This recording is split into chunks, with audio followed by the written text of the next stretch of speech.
You're staring at a dashboard. CPU is at 60%, memory has 40% free, and I/O graphs look fine. Then the alert hits. Latency has skyrocketed.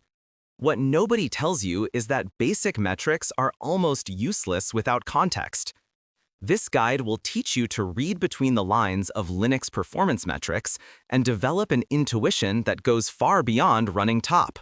When you see a high load average, don't just compare it to your core count.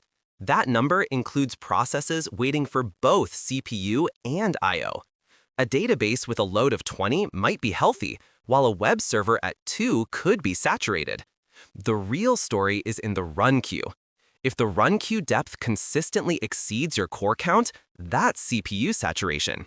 If the run queue is low but the load is high, you have an I/O wait problem. Is your application starving for cycles even at 70% CPU utilization? Check the breakdown. If system time is higher than user time, your app is spending more time asking the kernel to do things than doing actual work. Another silent killer is context switching. Over 50,000 switches per second creates massive overhead. And in the cloud, watch for CPU steal time. If it's over 5%, your performance isn't limited by your code, but by the hypervisor giving your cycles to someone else.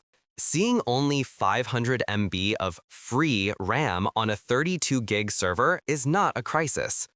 Linux lives by the principle that free memory is wasted memory. It uses idle RAM for disk caching. The only number that matters is available memory, what the kernel can actually give your app. True memory pressure isn't low free memory. It's seeing consistent swap activity or high page scanning. That's the kernel desperately searching for memory to reclaim. High I/O weight does not automatically mean your disks are slow.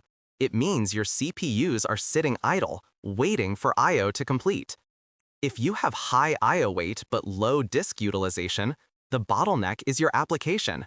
It's likely doing synchronous, single-threaded I/O, starving a disk that could handle far more concurrent requests.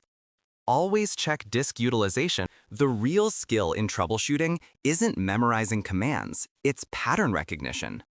A sawtooth memory graph suggests a leak. Sudden CPU spikes hint at cron jobs. High load with low CPU points to I/O or lock contention.